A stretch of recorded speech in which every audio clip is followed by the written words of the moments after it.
அதாவது பீகார் சட்டசபை தேர்தலில் வந்து பாஜக கூட்டணி அங்கே மாபெரும் வெற்றி அடைஞ்சு மறுபடியும் பார்த்தீங்கன்னா ஆட்சி தக்க வச்சிருக்குது.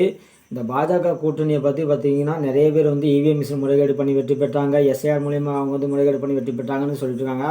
ஆனால் நம்மளை பொறுத்த வரைக்கும் பார்த்தீங்கன்னா பாஜக கூட்டணி வெற்றி பெற்றதுக்கு ஒரு முக்கிய காரணமாக இருந்தது என்ன அப்படின்னா தமிழ்நாட்டில் இருக்கக்கூடிய திமுக கட்சி தான். இந்த திமுக கட்சி தான் பார்த்தீங்கன்னா என்டிஏ கூட்டணியை மாபெரும் வெற்றி அடைய செய்ததுக்காக நான் வந்து உணர்ந்தேன்.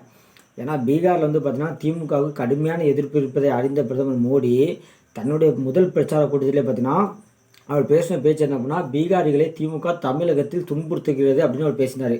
ஆனால் அதை வந்து திமுகன்னு சும்மா விட்டுருக்கலாம், அதை கண்டுக்கிறாமல் கூட விட்டுக்கலாம்.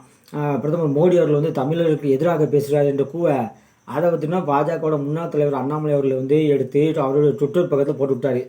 அதை வேறு பார்த்தீங்கன்னா தேசிய ஊடகங்கள் பார்த்தீங்கன்னா அக்கு வேறு அணி வேறு பிரிச்சுட்டாங்க.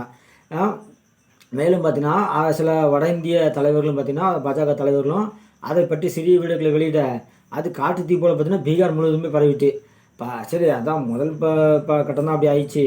அடுத்தாவது ஒன்று சரியாக அந்த தேர்தலில் கையாளணும்னு பார்த்தா அந்த தேஜஸ்வி யாதவ்னு ஒருத்தர் இருக்கார், முதலமைச்சர் வேட்பாளராக இருக்கக்கூடிய அவர் வாய்ச்சி சும்மா இருக்கலாமா, அவரும் பார்த்தீங்கன்னா பத்தாக்கி ஸ்டாலின் தான் எனக்கு சிறந்த முதல்வர் என்ன பார்த்தீங்கன்னா அவர் பேச இருக்கையிலே பார்த்தீங்கன்னா எனக்கு பிடிச்ச முதல்வர்னா ஸ்டாலின் தான் அவர் பேச அதையும் பார்த்தீங்கன்னா பிரதமர் மோடி அவர்கள் சுட்டிக்காட்டினா ஒவ்வொரு தேர்தல் பிரச்சாரம் கொடுத்தோம்.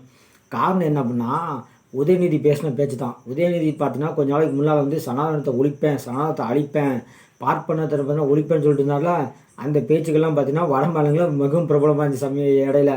ஏன்னா இவங்க வந்து டிரான்ஸ்லேட் பண்ணி பார்த்தீங்கன்னா வீடியோ பரப்பிவிட்டாங்க வட மாநிலங்களில். அது பீகாரில் ரொம்பவும் பிரபலமாக இருந்தது.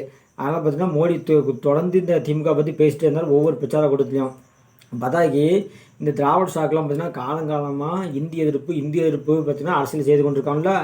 இதையும் பார்த்தீங்கன்னா வீடியோவை டிரான்ஸ்லேட் பண்ணி அங்கே வட மாநிலங்களில் ஏற்கனவே பார்த்தீங்கன்னா அங்கே வைரல் பண்ணி விட்டுருந்தாங்கன்னா பீகார் அரசியலில் அது இன்னும் கொஞ்சம் பார்த்தீங்கன்னா அது அங்கே பீகார் மக்கள் வெறுப்பேற்ற திமுக கூடிய கூட்டணி வச்சுருக்கீங்க காங்கிரஸ் கட்சின்னு பார்த்தீங்கன்னா ஆர்ஜேடி எல்லாம் இருக்குன்ட்டு மொத்தமாக பார்த்தீங்கன்னா சோழி முடிச்சு விட்டாங்கன்னா அங்கே மகாபந்தன் கூட்டணியை இதுதான்